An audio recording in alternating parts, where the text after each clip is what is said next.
La sentencia la firman 5 de los 7 magistrados del tribunal. Las otras 2 están en contra porque no ven indicios contra el fiscal, solo sospechas, y consideran que Álvaro García Ortiz debería haber sido absuelto.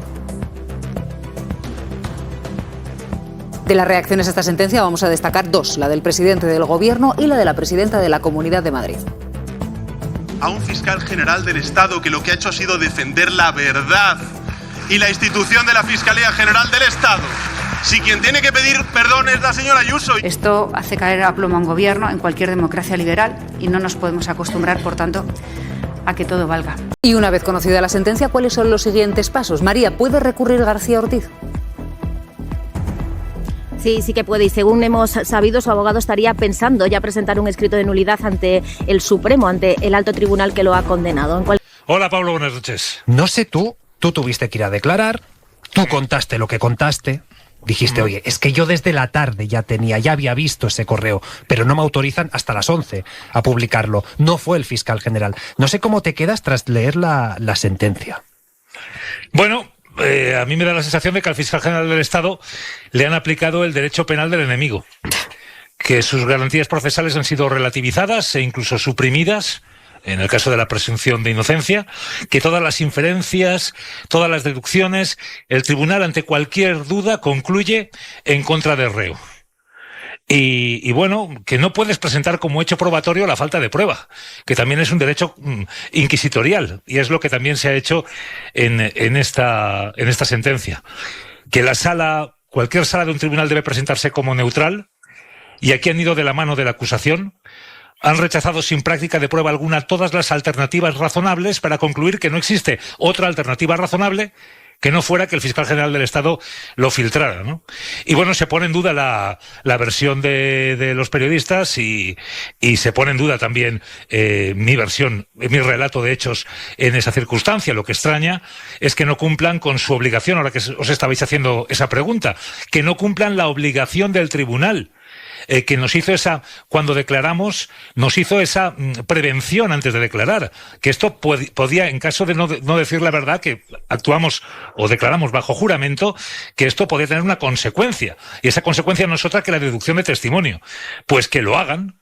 Yo conmino al Tribunal Supremo a que lo haga, o que las acusaciones particulares y populares que pidan la deducción de testimonio.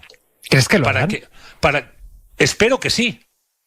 Espero que lo hagan, que se deduzca testimonio y que un tribunal distinto, un tribunal ordinario, pues abra una causa por falso testimonio contra los periodistas, incluido a mí mismo, y que veamos si es posible, con la prueba que existe, que se pueda concluir por parte de un juez imparcial que somos mentirosos. ¿Tú en algún momento has tenido la tentación de revelar la fuente? De decir, oiga, es que basta ya, es que la persona que me pasó esto, o la institución, o quien quieras, ¿es esta? No podemos, ese no es el debate. Estamos ante un derecho no solo del periodista, más que un derecho del periodista, estamos ante un derecho del ciudadano a obtener una información veraz. Y eso es lo que protege el anonimato de las fuentes y a las fuentes mismas. Y no podemos revelar la fuente porque el resto de fuentes se caerían como castillos de naipes y acabaríamos con el periodismo. Y eso yo creo que no debe ser el debate. Lo que el tribunal debe valorar, porque dimos muchos datos los periodistas en nuestra declaración, es si mentimos a lo largo del procedimiento. Una cosa es no revelar la fuente, pero dimos numerosos detalles durante la declaración que en principio tampoco han sido puestos en cuestión, porque dicen que no está en cuestión en este procedimiento la credibilidad del periodista. Incluso yo conmino a los oyentes a leer la página 161 de esta sentencia, en la que, pues el tribunal, la mayoría condenatoria, pues alude a un pasaje de mi relato para contestar o para realizar una acusación contra el fiscal general, dando verosimilitud a mi relato. Ese momento en el que por la tarde yo he tenido acceso a ese correo electrónico y voy en el taxi. Y eso lo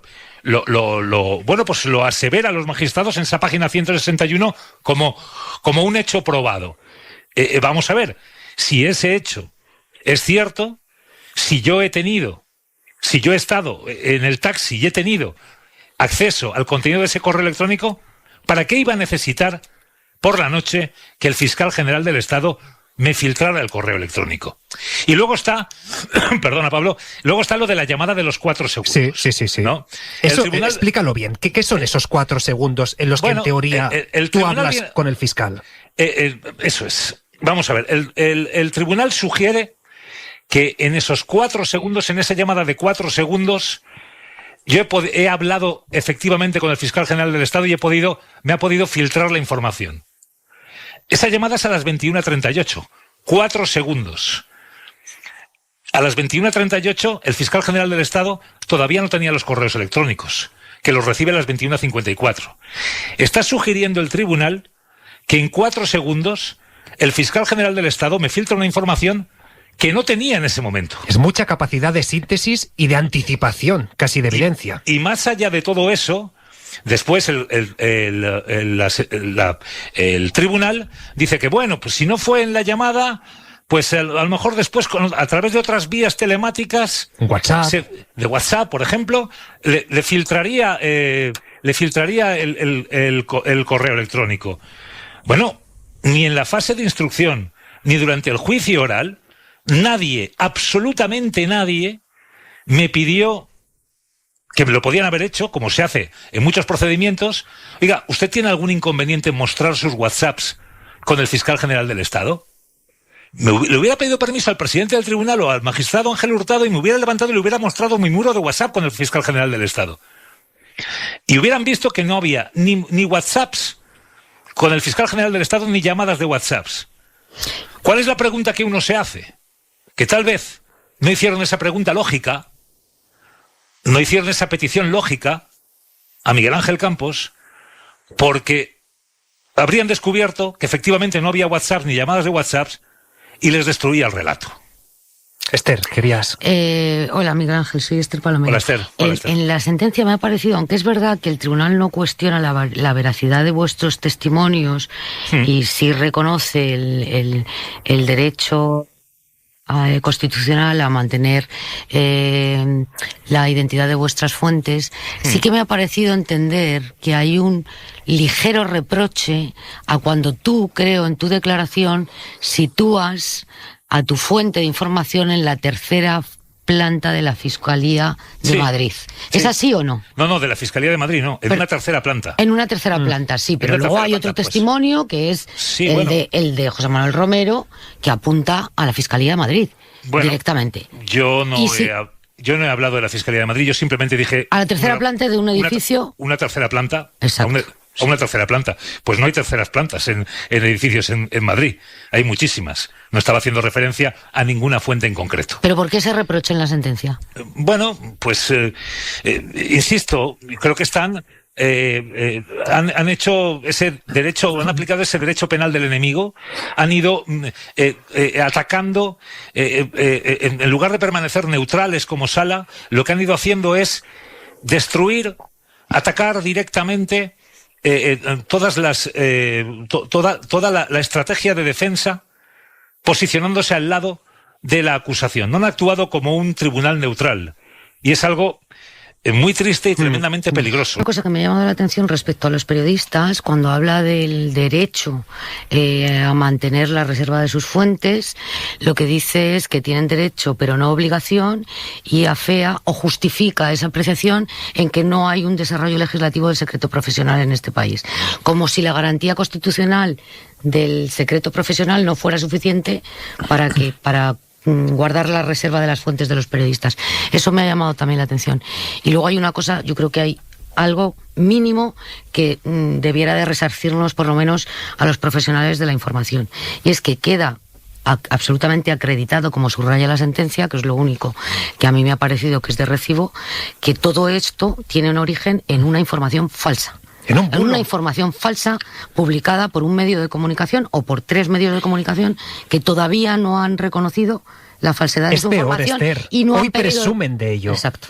Hoy presumen de ese bulo, de haberlo difundido y decir, está condenado gracias a esta portada. Pero bueno, queda negro sobre blanco sobre negro escrito en una sentencia del Supremo que esta información era falsa y que se difundió una información falsa, por lo menos para que cuando pontifiquen sobre que todo esto ha sido gracias a una información de ellos, que sepan que ha sido una información falsa. Dejadme sumar a la conversación a Félix Martín. Buenas noches. Hola, buenas noches. ¿Cómo están ustedes? Félix Martín, presidente de la Unión Progresista de Fiscales. No sé cómo definiría la sentencia que hemos conocido hoy. Mire, lo primero de todo, gracias por dejarme participar. Me han hecho ustedes gran parte del trabajo de lo que tenía que decir. Me va a permitir, Pablo, si usted me lo permite, hacer dos apreciaciones iniciales que creo que son muy importantes en este momento, con su permiso. La primera es un mensaje institucional. La Unión Progresista de Fiscales, y esto lo digo por las cosas que se han dicho estas semanas, ¿no? Siempre hemos sido apasionados defensores de las instituciones del Estado y del orden constitucional. Creemos firmemente en el Estado de Derecho, en la separación de poderes y en el papel de los tribunales. En este orden, creemos que el Tribunal Supremo culmina la jurisdicción en nuestro país, así lo asumimos, así lo respetamos, y sus resoluciones son ejecutivas, obligatorias y forman parte del normal funcionamiento del sistema democrático. Ahora bien, disentir jurídicamente de una sentencia en una democracia no es faltar el respeto a nadie. Al contrario, es ejercer con lealtad el derecho a la crítica jurídica, que es parte esencial de una sociedad libre, plural y madura. Por tanto, que no se vea lo que voy a decir a continuación o lo que vamos diciendo en estos últimos tiempos, ni como una falta de respeto al Tribunal Supremo como institución, ni a ninguno de sus magistrados a título personal.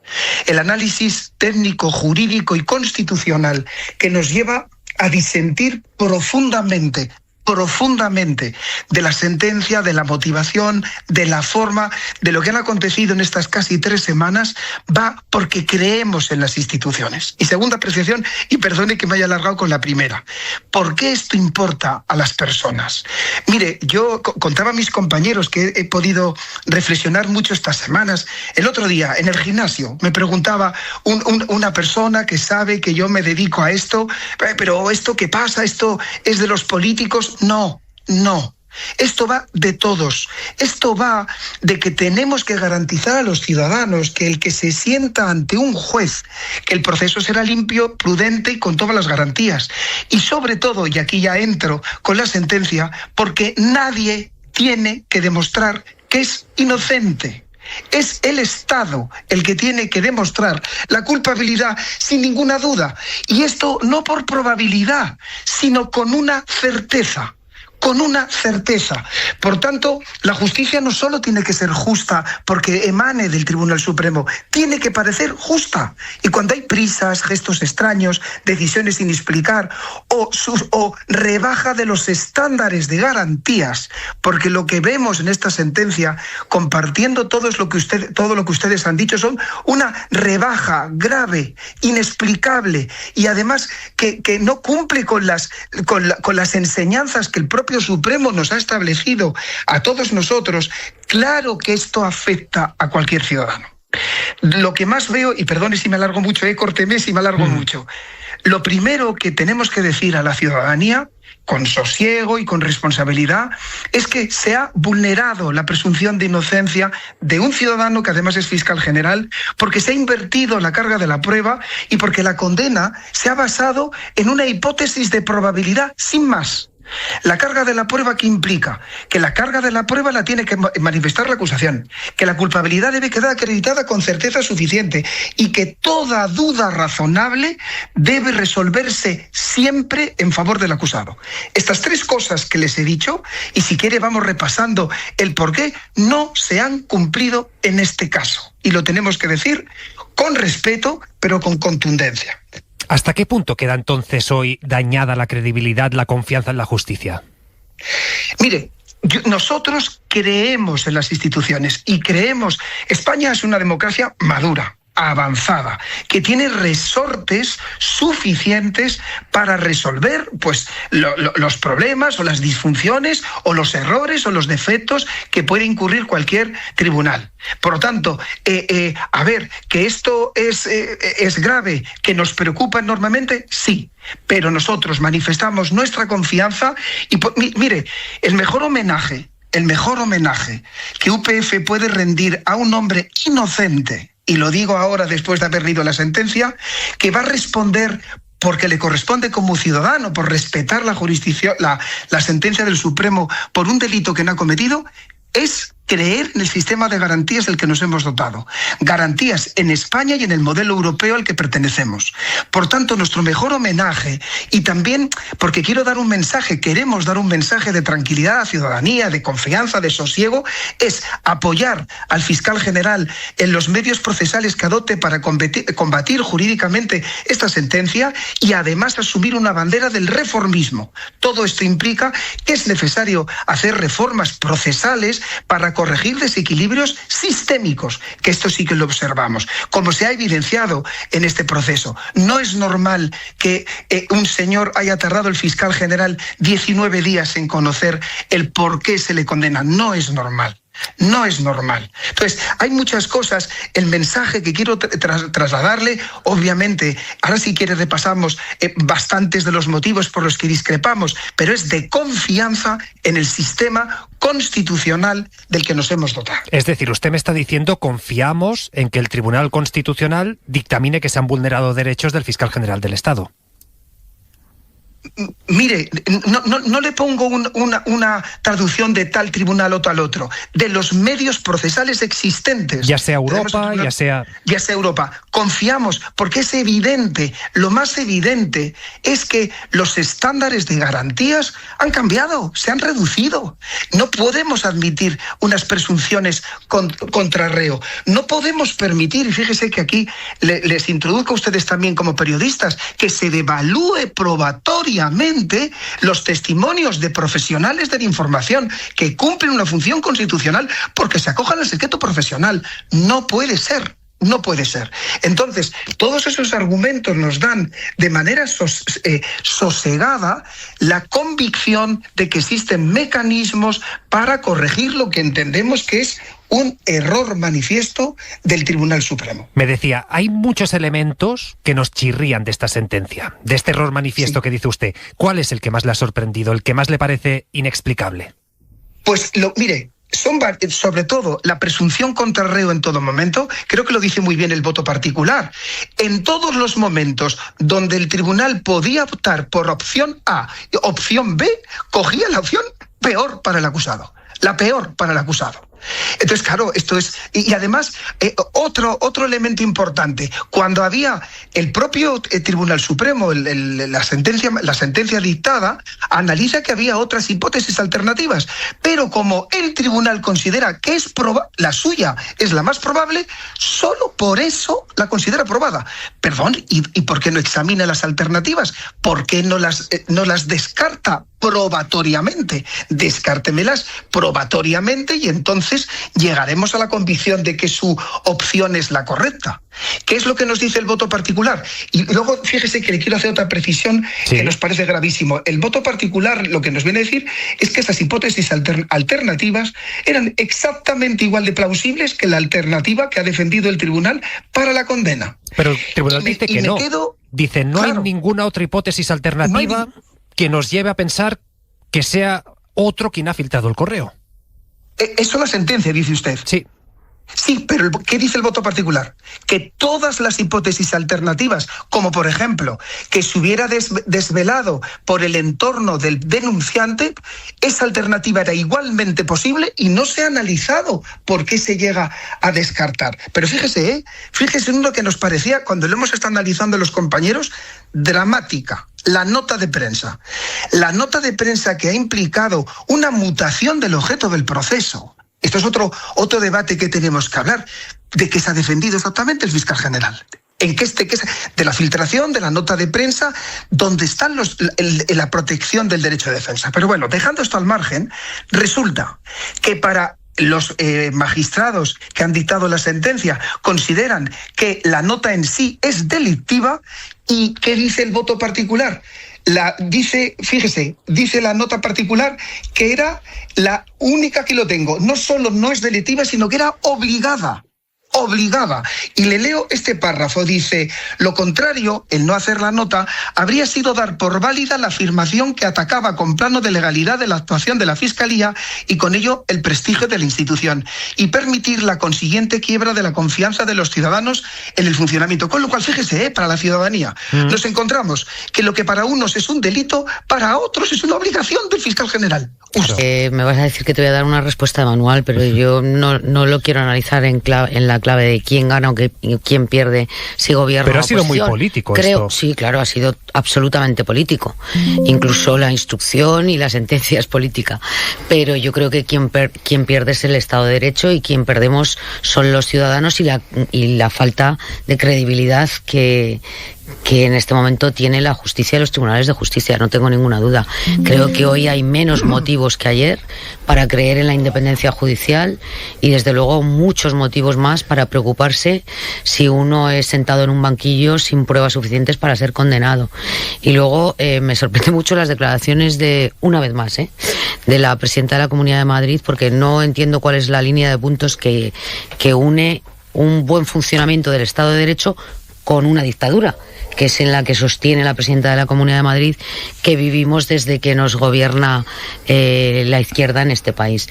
Vivir en una dictadura donde ha sido condenado el fiscal general del Estado, donde dos secretarios de organización del Partido Socialista han pasado por la cárcel, uno de ellos todavía sigue en prisión, donde la esposa del presidente del gobierno está imputada, donde el hermano del presidente del gobierno está imputado, no sé si tiene mucho que ver con el control de una dictadura férrea como la que nos dibuja la presidenta de la Comunidad de Madrid y en general todo el Partido Popular en los últimos meses. A ver, yo creo que como vivimos cada vez más en burbujas, no va a tener un efecto demasiado potente en la opinión pública. ¿No va a movilizar al electorado de izquierdas? A ver, yo es que creo que el electorado de izquierdas le da una razón, como ha sido tan evidente para el electorado de izquierdas, creo, sin ninguna duda, que estaba condenado antes del juicio, bueno, reforzará ese elemento, pero para el votante o electorado conservador, que lee prensa conservadora o se informa por medios conservadores, pues es que van a haber confirmado un elemento más de el intento de Sánchez de controlar todos los poderes del Estado, ¿no? Entonces yo creo que en ese sentido realmente quien pierde efectivamente es, bueno, pues el hecho de que el razonamiento para mí clave es: si pueden hacer esto con un fiscal general, ¿qué no pueden hacer con un ciudadano normal? ¿No? Y luego, cuando al principio de su conversación contigo nos pide en general a la ciudadanía que nos abstengamos de juicios paralelos, hombre, es muy difícil abstraerse de juicios paralelos cuando desde el minuto 1 aquí la expresión pa'lante se ha convertido en sinónimo de condena en este país y la derecha política y judicial la ha validado como tal, el pa'lante, ¿no? Yo creo que tenemos que agradecer todos a Álvaro García Ortiz que no haya dimitido, porque eso es lo que querían con esa operación, que se tuviese que ir por la puerta de atrás, y gracias a que Álvaro García Ortiz no ha dimitido, ha quedado en evidencia que estaba condenado de antemano y hemos podido ver que no en directo, porque el Supremo hasta eso censuró la retransmisión en directo del juicio, pero hemos podido ver cómo se las gastan con lo que Miguel Ángel llamaba el derecho penal del enemigo, ¿no? Fernando, muy breve. Sí, yo creo que es muy evidente que la Fiscalía queda tocada, no solo por lo que hemos visto en los testimonios en el juicio, sino ya antes. Hay que decir que Álvaro García, cuando llegó al cargo, la Fiscalía, que es una institución muy jerarquizada, no permite, entre comillas, a veces que quienes se pongan al mando sean quienes son fiscales de sala, digamos los coroneles o los generales de la carrera judicial, y él no lo era, y hubo una parte de la carrera que nunca le vio bien, como antes a María José Segarra, que fue la primera de este gobierno. Ante una presunta información sin verificar, sin contrastar, un partido político la hace suya y lo lleva a debate en el Parlamento, y un juez dice: hombre, aquí veo yo una causa. Si ese procedimiento conlleva ni más ni menos que el fiscal general del Estado hubiera tenido que dimitir desde el primer momento, pues ya teníamos abierto el camino de cómo cargarse a responsables públicos que no convengan a determinadas personas. Creo que recuperamos ya la comunicación en vertical con Félix Martín González, presidente de la Unión Progresista Fiscales. Vamos a ir directo. Puede matizar lo que quiera, solo le pido la mayor brevedad, si puede ser. Xavier, se lo prometo. ¿Qué valoración en conjunto hacen de la sentencia? Mire, partiendo de que para nosotros es esencial el respeto a las instituciones constitucionales, partiendo de que nosotros entendemos la función del Tribunal Supremo como culminación de la jurisdicción en todos los órdenes, y eso lo acatamos, lo respetamos, partimos también, se lo digo para aclarar cosas que se han escuchado estas semanas, que una crítica a una resolución judicial es fortalecer las instituciones. La verdadera deslealtad a la democracia no es discrepar. La verdadera deslealtad es callar cuando existen dudas jurídicas legítimas sobre una resolución judicial, ¿vale? Y entrando en ello, miren, ¿saben una cosa que les estaba escuchando con mucho respeto? Esto no va, y entiendo el razonamiento que ustedes hacían, de que yo tengo una sensibilidad y por tanto me apoyo en los argumentos de la sentencia o del voto particular en función de una sensibilidad u otra. Creemos que ese no es el análisis correcto. El análisis es si estamos cómodos con los estándares de presunción de inocencia que se han establecido en la sentencia, porque la sentencia es de condena. Y si esos estándares se han rebajado o no se han rebajado conforme a la jurisprudencia del propio Tribunal Supremo y la doctrina del Tribunal Constitucional. ¿Usted cree que se han rebajado? ¿Usted cree que se han rebajado? Contundentemente sí, se han rebajado.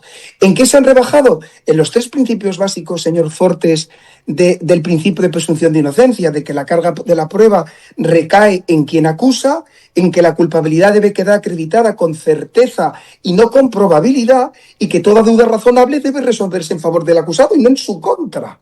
Y esto no lo decimos nosotros, que lo hemos sostenido en todo momento, lo dicen ni más ni menos que dos magistradas del Supremo, es decir, que la duda nace del corazón de la institución que ha condenado. Y esto hay que decirlo, porque esto es muy llamativo. Miren, si me permite, pongo varios ejemplos. Por ejemplo, el ejemplo primero que es muy llamativo, el ejemplo es que nos dice la sentencia del Tribunal Supremo que acoge la culpabilidad del fiscal general porque la ve la hipótesis más plausible y descarta las otras hipótesis. ¿Pero por qué las descarta? ¿En qué pruebas se pasa para descartarlas? Porque el voto particular nos dice que son igualmente verosímiles. Segundo, no identifica con certeza al autor, y el Tribunal Supremo, en algo que no hemos visto nunca, formula un concepto diluido de autoría donde entra el entorno y sustituye la certeza por la probabilidad. ¿Eso es respetar la carga de la prueba? ¿Qué tiene que saber la ciudadanía, Xavier? Que para nosotros lo que está diciendo el Tribunal Supremo equivocadamente es, como no hay otra explicación que convenza más, se le condena, lo cual equivale a decir que si usted no demuestra otra versión mejor, entonces es culpable. Y esto es desvirtuar la presunción de inocencia, convirtiéndola en una presunción de culpabilidad por descarte. ¿Y qué gravedad, ¿Y qué gravedad tendría esto para usted? Usted está hablando claramente de que hoy se ha sentado un precedente en el alto tribunal, nada más nada menos, que rebaja los umbrales de presunción de inocencia, que son básicos, porque como todo el mundo sabe, principio general del derecho, yo si soy acusado no tengo que demostrar mi inocencia, otros tienen que demostrar su culpabilidad. ¿Esto no se ha seguido así en el alto tribunal? No se ha seguido así. Se ha realizado una interpretación que devalúa los estándares correctos. Y fíjese, hay dos ejemplos, yo creo, o tres ejemplos que son muy importantes. La nota de prensa. Hemos visto otra cosa, cómo se ha ido cambiando el objeto del proceso entre la nota de prensa y la filtración, lo cual también nos merece una reflexión del derecho de defensa, de qué se ha defendido el fiscal general en el procedimiento, pero nos encontramos, ustedes imagínense, sobre una misma cosa que es la nota de prensa, tenemos a la sentencia que nos dice que es delictiva porque el fiscal, aunque viniera de un bulo, tenía la obligación de tener una diligencia debida, de conservar los datos. ¿Y qué nos dice el voto particular? Que la obligación de la nota de prensa era una obligación legal hacerla. Sobre una misma cosa nos encontramos que en el núcleo supremo de la jurisdicción, el Tribunal Supremo, unos dicen que es un delito y otros dicen que no, que lo que hizo el fiscal general era una obligación legal, que eso es lo que dice. ¿Ustedes creen que con esta dicotomía se puede condenar? ¿No se hubiera debido exigir un debate mayor en el propio Tribunal Supremo para generar este estrés institucional de decir dos cosas? Una lo convierte en delito y otro lo convierte en una obligación legal. Otra cuestión, otra cuestión, por acotarlo, en dos o tres cuestiones. Es que lo que me está diciendo me parece muy interesante, pero también me alarma. Es decir, ¿esta decisión del Tribunal Supremo puede rebajar los umbrales o va a haber un debate? ¿Puede haber alguna instancia superior que corrija y vuelva, en su opinión, a nivelar que uno tiene que demostrar, que alguien tiene que demostrar la culpabilidad de alguien y no alguien demostrar su propia inocencia? Es decir, que esto puede provocar un debate sobre los umbrales del respeto a lo básico en la justicia, que es la presunción de inocencia. Esto debe, y esto es bueno que así sea, en el sistema procesal, mire, España es una democracia sólida y tenemos una arquitectura constitucional y jurídica sólida, con mecanismos institucionales, jurídicos en nuestro sistema y en la arquitectura europea que van a permitir someter a debate necesario lo que nosotros entendemos que es una rebaja muy peligrosa de los estándares de la presunción de inocencia. No tenemos ninguna duda de que ese debate se va a producir. Por eso, déjame decirles que el mejor homenaje que para nosotros podemos hacer, estamos, más convencidos que nunca de la inocencia de una persona condenada. El fiscal general aquí ha visto malograda su carrera profesional y su prestigio ahora mismo por una sentencia que no nos convence, que no salvaguarda sus derechos constitucionales. Nuestro mejor homenaje que le podemos hacer es defender sus posiciones jurídicas para combatir esta resolución judicial. Y digo más, Xavier, y ya me callo que estoy alargándome mucho, y defender, coger una bandera, la bandera del reformismo. Necesitamos abordar reformas estructurales en la justicia, reformas importantes para que la ciudadanía tenga más garantías de que los estándares de motivación, de respeto a los derechos fundamentales, de la apariencia de la imparcialidad, estos son debates necesarios que no van contra nadie, y lo que van es para asegurar una mayor confianza de los ciudadanos en la justicia, que esa es nuestra obligación. Dos cuestiones muy breves para concluir, si puede ser, señor Martín González. Una, ya he hablado de la nota pública, de la dicotomía de que unos digan que era no se podía hacer, que era directivo, y otros que era casi obligado para difundir o desmentir un bulo que afectaba a la propia Fiscalía. Dos aspectos de la siguiente pregunta, lo más breve. Borrado del móvil. Hemos leído que lo ponen en el relato de cuestiones que inducen a pensar en su culpabilidad. ¿Eso abre otro debate? Digo, porque yo había pensado lo contrario desde que el PP pudo borrar los datos de un disco duro y se dijo desde las altas instancias judiciales que eso no era delito. Y otro, que las declaraciones de los periodistas. Sobre estas dos cuestiones, muy brevemente, borrado de móviles y declaraciones de periodistas. Al acusado no le corresponde probar su inocencia, ni en el caso del fiscal general, ni en ninguno. Además, el voto particular, no lo dice la UPF, el voto particular nos dice que el fiscal general del Estado, que es un órgano constitucional, tiene el deber de preservar unos datos que no son suyos solo, son de muchos ciudadanos. Y lo segundo, es un debate muy interesante, el de los periodistas que usted recoge. Mire, hay otra cosa grave en esta sentencia, en nuestra opinión. No se puede devaluar el valor probatorio de periodistas con el valor constitucional que ustedes realizan por el mero hecho de que se acojan al secreto profesional. No se puede devaluar. Tendrá que contrastarse con el resto de la prueba y aquí había un montón de contraste probatorio para las afirmaciones que hacían algunos periodistas. Por tanto, afirmar que por el mero hecho de que un profesional de la información, con la función constitucional democrática que tiene, por el mero hecho de acogerse al secreto profesional, que es un derecho constitucional, eso hace que el valor probatorio de lo que dice decaiga, no es razonable, y yo creo que como sociedad debemos defender que no sea así. Una última cuestión y concluyo. Esto va a ir a recurso ante el propio Supremo, lo normal es que decaiga o que no se admita, luego al Constitucional, y también a instancias. Ustedes creo que incluso hablan de la ONU, veremos si el propio afectado recurrirá también a alguna instancia como el TJUE o el propio Tribunal de Derechos de Estrasburgo, de Derechos Humanos. ¿Qué recorrido de apelaciones cree que tiene usted? Por ejemplo, en la ONU, que es donde ustedes van a apelar, creo, o tengo entendido. No es una apelación jurídica, simplemente vamos a manifestar a la relatora las deficiencias sistémicas que nosotros hemos apreciado para que las examine alguien desde fuera. Siempre es bueno que nos vea alguien desde fuera y que nos sugiera al Estado, en su caso, qué reformas son necesarias, vuelvo a insistir, para reforzar la presunción de inocencia y las garantías de toda la persona. Esto no es enmendar a nadie. Esto es a construir entre todos un Estado de Derecho mejor. Pues aquí lo dejamos. Quiero dejar constancia que hemos invitado también a la presidenta de la Asociación de Fiscales, Cristina de Seus, una asociación mayoritaria de carácter conservador y que no ha querido participar en este programa. Es decir, buscamos, como siempre, como están viendo en esta mesa y también en las participaciones desde casa, de dos formas distintas de ver un mismo problema que se está manifestando de una forma evidente. Félix Martín González, presidente de la Unión Progresista de Fiscales, muchísimas gracias por atender.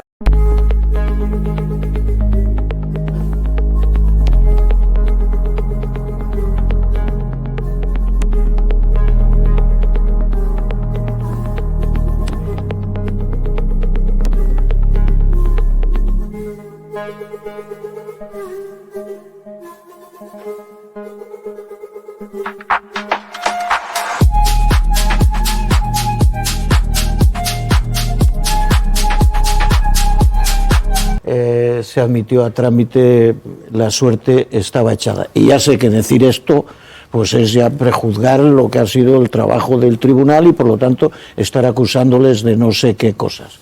Pero yo creo que este ha sido un procedimiento, desde mi punto de vista, profundamente insatisfactorio. Estamos hablando de la máxima instancia de la justicia en nuestro país, estamos hablando del máximo representante de la Fiscalía, es decir, de la acusación pública, y estamos hablando de que todo esto es como consecuencia de que alguien urde una trama para tratar de simular presuntos delitos que ha cometido, que eso se eleva desde el minuto de cero a la categoría política y de pulso político, en base a mentiras que se lanzan a la opinión pública, y el desmentido, mejor o peor efectuado, con certezas sin ninguna duda de que lo que se estaba trasladando a la opinión pública era rotundamente falso, porque así se ha dicho, ha llevado al defensor público a esta situación. Habrá un rato para hablar de ello, pero démonos cuenta que aquí estamos opinando todo el mundo. ¿Por qué? Porque este ha sido un juicio que ha trascendido y se ha dejado que trascienda a lo que debiera ser la discreción y el normal funcionamiento, ni más ni menos que del Tribunal Supremo. Sobre el cambio de opinión del Tribunal, que es el mismo sobre que la ha nota. emitido sobre la nota, eso ha sido muy comentado. Es cierto que en la previa, cuando todos pusimos el foco en que ahora dicen que la nota no es delito, decía aparentemente no hay delito. Os pregunto si en el juicio ha habido algo que lleva a pensar que la nota es delito, porque se autocorrige el alto tribunal. ¿Sí? No. Hombre, si estamos diciendo que las pruebas, como se decía aquí, la pistola humeante famosa, no ha aparecido, y lo que hay son procesos deductivos, ¿no?, en los cuales una determinada coincidencia de horarios, presuntamente respecto de cuándo se difunde la nota, de la urgencia en sacar la nota aclaratoria por parte de la Fiscalía. Que si este señor borra sus dispositivos móviles y si al mismo tiempo este señor pues se niega a responder, ejerciendo su derecho estricto a la acusación particular para responder exclusivamente a la Fiscalía y a su abogado, si de todo eso se deduce que ahí está la sospecha fundada a la que se refiere, la confluencia de circunstancias a la que se refiere el tribunal, entonces, ¿qué más da un cambio de criterio que no? Aquí se ha ido a un proceso deductivo y yo de lo poco que sé de derecho, creo que el derecho en última instancia se rige por pruebas, no por indicios, no por inferencias, sino pruebas que sean comprensibles, que hayan seguido el circuito de verificación que deben seguir las pruebas, y aquí, en este caso, eso no ha existido. Sobre ese cambio de opinión, también en los votos discrepantes, porque nos fijamos mucho, digamos, en los votos de los 5, y así debe ser, pero también las 2 magistradas han dicho que la nota no es delictivo, y que había, digamos, que como si el tribunal o los 5 miembros del tribunal que han condenado solo siempre cogieran de cualquier circunstancia la más peyorativa o la más condenatoria contra el juzgado, en este caso condenado fiscal o exfiscal general del Estado. Entre Juan Cruz siempre. No sé todavía de qué se reía el juez con los alumnos que tuvo antes de hacer el final del juicio, ¿no? Que se reunió con unos alumnos para... Sí.